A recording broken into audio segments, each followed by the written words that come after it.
Hello bachcho, let's read our question. The question says, we know that the word fly of birds, insects means to move through air using wings. Take the words which have the same or nearly the same meaning. तो बच्चे यहाँ पर जो question हमारा ये लिया गया है ये है टू स्टोरीज अबाउट फ्लाइंग में। और हमसे क्या पूछा गया है कि जो वर्ड फ्लाई है वो बर्ड्स और इंसेक्ट्स के लिए यूज होता है, और फ्लाई का वैसे जो बेसिक मीनिंग होता है to move air using wings. तो यहाँ पर हमें कुछ वोकैबुलरी गिवन है, कुछ वर्ड्स गिवन है जिसमें से हमें कुछ वर्ड्स को टिक करना है जिनका मीनिंग नियरली यही सेम ही होता है, to move through air using wings. और या तो ये भी हो सकता है थ्रू विंग्स, और मूव थ्रू एयर भी हो सकता है, यानी इन्होंने बोला है कि नियरली क्लोज भी हो सकता है मीनिंग। तो हमें उन्हीं वर्ड्स को यहाँ पे टिक करना है। तो बच्चे जो वर्ड्स हमें दिखते हैं जो बिल्कुल ही नहीं हो सकते हैं कि move through air using wings का जो मीनिंग है, पहले हम उन्हें एलिमिनेट करते हैं।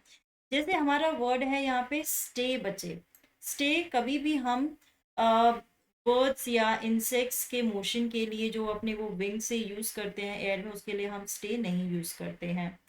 फिर हमारा वर्ड जो बिल्कुल भी डार्ट डार्ट वर्ड हम नहीं यूज़ करते हैं बर्ड्स के लिए। राइड राइड हम बच्चे एनिमल्स पे करते हैं, तो ये हम बर्ड्स के लिए कभी यूज़ नहीं कर सकते हैं। इसके बाद हमारा इस वाले जो कॉलम है इसमें से हमारा वर्ड आता है स्प्रिंग। स्प्रिंग होता है जंप करना, जो हम बर्ड्स के लिए कभी भी, ये वोकैबुलरी हम कभी भी यूज़ नहीं कर सकते हैं। अब देखिए फॉल है, फॉल वर्ड भी नहीं यूज़ करते हैं जो बर्ड्स के लिए यूज़ करना है। ठीक है, अब हम देखते हैं कौन से वर्ड्स ऐसे हैं जो हम जिनका मीनिंग सेम है as to move through air using wings. तो बच्चे वो वर्ड्स हैं आपके स्वूप। स्वूप का मतलब होता है बच्चे that it's a motion when a bird is coming down rapidly, जो डाउनवर्ड्स मूवमेंट होता है बर्ड का, उसको स्वूप इन करने करने को बोलते हैं, जो आपका एयर में ही होता है। फिर हमारा जो वर्ड है ascent descend, right. Ascend and descend भी आपका, असेंड होता है एयर में ऊपर जाना, ठीक है, to move upwards, and descend का मतलब होता है मूव डाउनवर्ड्स रैपिडली, ठीक है। फिर हमारा जो word move through air using wings के बराबर, यानी उसका मीनिंग उसके इक्वल हो सकता है, वो है हमारा फ्लोट। यानी वैसे तो हम फ्लोट वाटर में यूज करते हैं, लेकिन ये हम एयर में भी यूज कर सकते हैं, यानी कि बिना सिंक किए फ्लोट करना ऊपर ही ऊपर एयर में। ओके। सोर करना होता है एक ही जगह, सोर, एंड हवर का मतलब होता है कि एयर में एक ही जगह पर रहकर आप फ्लाई करें, जैसे कि हेलीकॉप्टर आपने देखा होगा, हवा हवा करता है वो एयर में, ठीक है। फिर आता है हमारा सेल, जो कि हमारे जो शिप्स हैं उनके लिए भी यूज़ होता है, और ये हमारे बर्ड्स के लिए भी यूज़ होता है।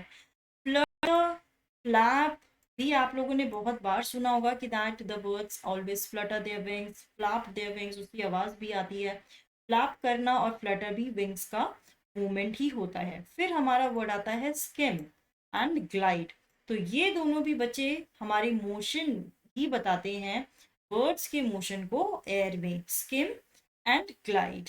ओके। तो ये सारी वोकैबुलरी थी हमारी जो कि बिल्कुल सेम मीनिंग है, और about to nearly close meaning है to move through air using wings.